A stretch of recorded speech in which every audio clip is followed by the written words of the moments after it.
I've played a lot of games over the course of my life, but this game may just be the best. Out of all the games of every genre, I would not be hyperbolic in saying that this game is bare minimum top 5 of the greatest games on Earth.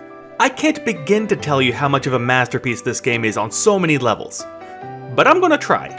Fire Emblem Three Houses is a tactical RPG, which means that you follow the storyline of this guy, or girl, named Byleth with a battle system that resembles a very large, intricate version of chess.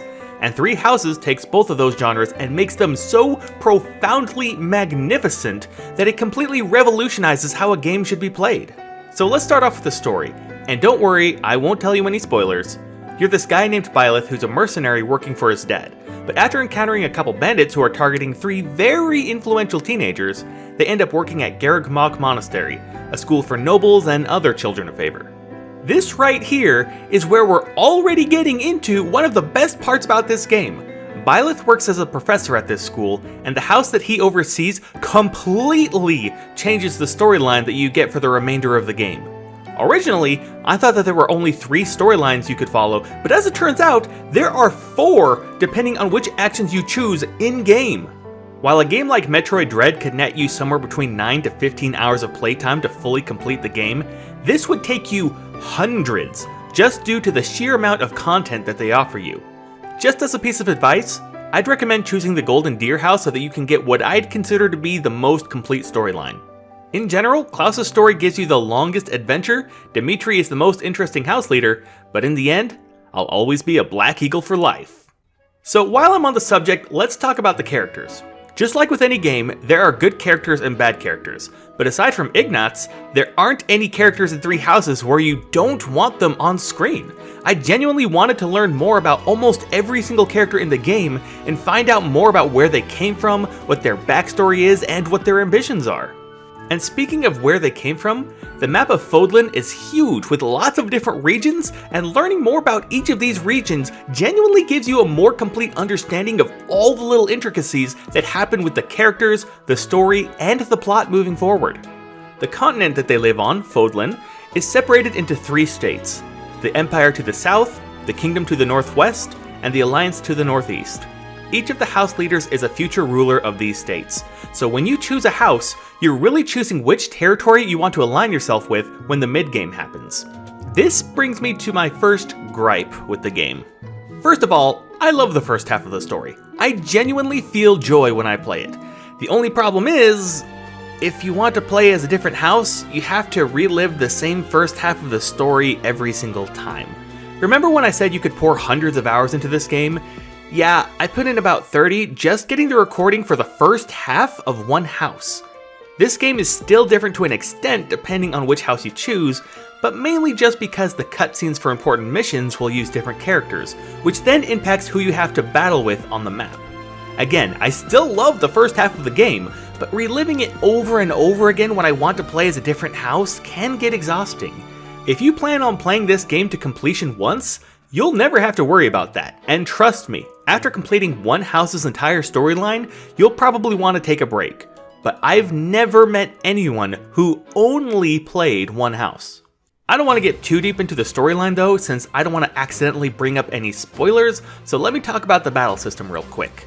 Like I alluded to before, it's basically chess. Only if chess had taken a bunch of speed and turned everything into a much bigger, way more strategic kind of game. It sounds so simple up front. You have people who use swords or axes or spears or arrows. Then you've got magic-y people. Then you have them move and fight. But it's so much deeper than that. Every character starts out with something they're good at. It typically means one archer, one swordsman, one spearman, one axeman, a brawler, a black mage, and a white mage. Then there's you and your house leader, both of whom are incredibly overpowered. In between missions though, since you're the professor at this esteemed monastery, you get to teach the students different skills, which comes with its own mechanic that is one of the most beautiful skill trees of all time. Each student naturally has things that they're good at and bad at. If you teach them something they're already good at, they'll learn quicker. If you teach them something that they struggle with, they won't learn as quickly, which in and of itself creates a new difficulty level depending on what your goals are. Plus, there's also a thing called budding talent, which means that after teaching the student a certain skill a certain number of times, it'll become a strength for them and they'll learn even quicker.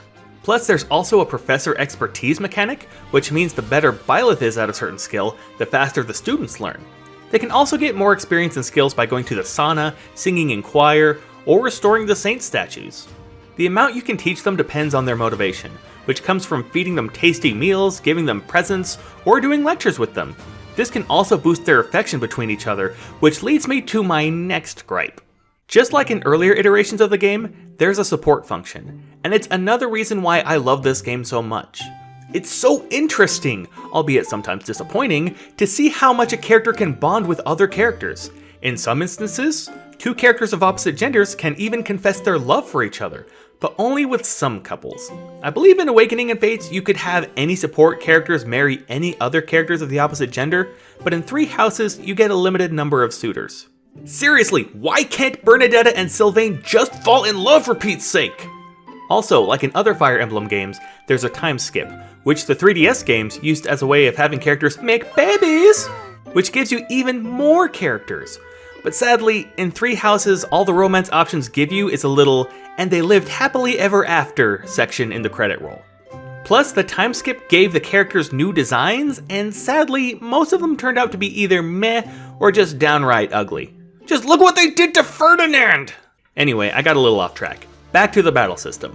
The characters all have initial talents, and as they gain levels, they improve in certain ways better than others.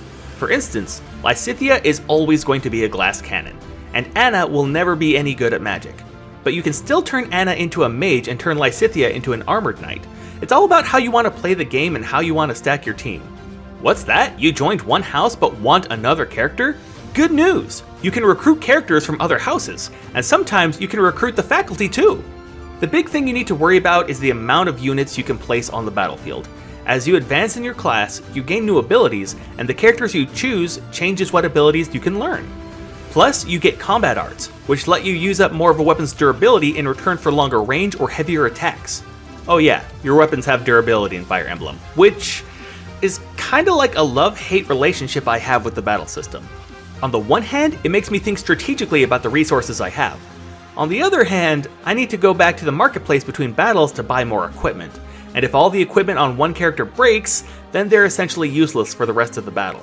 With Gambits though, it's a different story.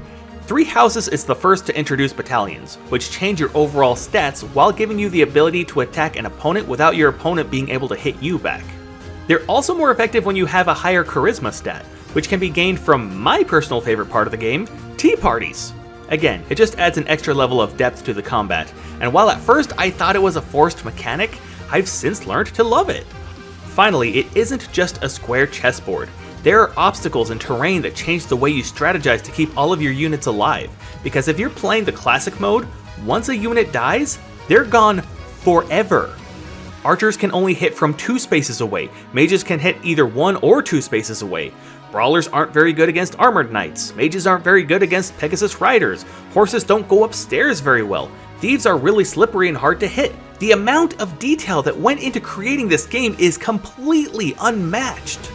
The amount of content and ways to play and sheer amount of dialogue alone, all completely voice acted, unlike its immediate successor, just shows what an absolute steal you're getting at the price it's being sold for. Fire Emblem Three Houses is a game that will both keep you up at night and wake you up in the morning. It's a game where you'll spend hours playing and wonder where the time went. It's a game that will hook you for weeks on end, and every time you finish, there's a bajillion different ways to replay it to get a completely different experience. Aside from a few little nitpicky things here and there, this game is honestly the most complete video game you will ever play. At least, that's what I think, but what do you think? Have you played Three Houses before? How do you feel like it stacks up to the other Fire Emblem games? If you haven't played it yet, do you think you'll give it a shot? Leave a comment to let me know, and I'll see you guys next time.